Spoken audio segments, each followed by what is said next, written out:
আজকে আপনাদের সঙ্গে শেয়ার করতে যাচ্ছি ভীষণ মজার একটা রেসিপি, আর সেটা হলো অবশ্যই কেক।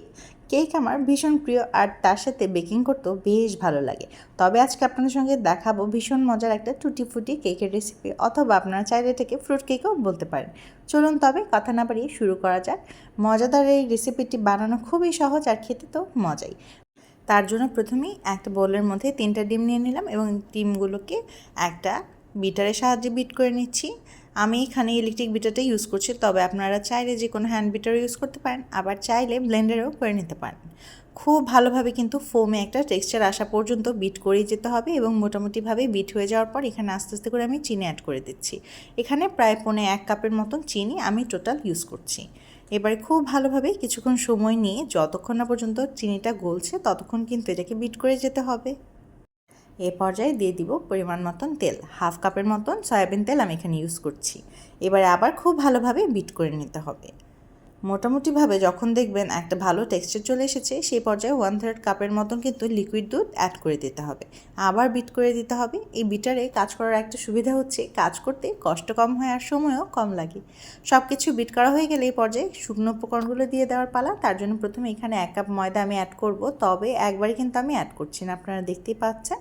অল্প অল্প করে আমি এখানে ময়দাটাকে অ্যাড করে নিলাম। এবার একটুখানি বিট করে নেওয়ার পর আমি একটা চামচের সাহায্যেই ময়দাটাকে খুব ভালোভাবে মিক্স করে নিচ্ছিলাম।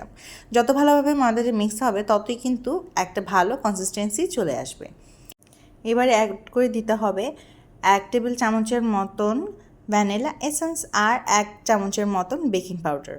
এবার সব কিছুকে আবার খুব ভালোভাবে বিট করে নিতে হবে।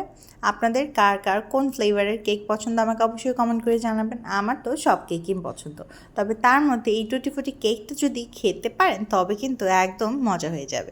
এবারে মূল ইনগ্রেডিয়েন্ট দিয়ে দিলাম, কিছু টুটি ফুটি দিয়ে দিলাম, আর সাথে কিছু কিশমিশ। এবার সব কিছুকে খুব সুন্দরভাবে মিশিয়ে নিতে হবে।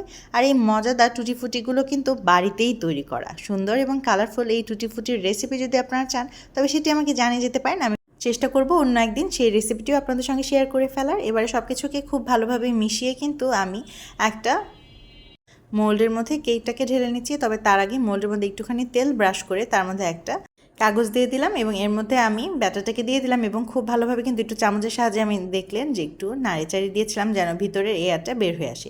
এবার উপর দিয়ে আবার সুন্দর করে কালারফুল টুটি ফুটিগুলো অ্যাড করে দিচ্ছি। এখানে আমি ইয়েলো, রেড এবং গ্রিন কালার ইউজ করছি।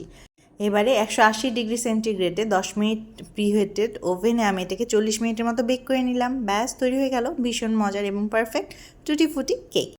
এই মজাদার কেকটা কিন্তু বাইরের দোকানে ফ্রুট কেক হিসেবেও চালিয়ে দেয়। ভীষণ মজার এই কেকটা, সত্যি কথা বলতে একবার অবশ্যই আপনাদের ট্রাই করে দেখতে হবে। একবার যদি এইভাবে বানিয়ে খান তবে বাইরে থেকে আর কিনেই খেতে হবে না। দেখতেই পাচ্ছেন কতটা সুন্দর হয়েছে এবং খুবই সফট হয়েছে। আজকে তবে এই পর্যন্তই। সবাই ভালো থাকবেন, সুস্থ থাকবেন। অনেক অনেক ধন্যবাদ।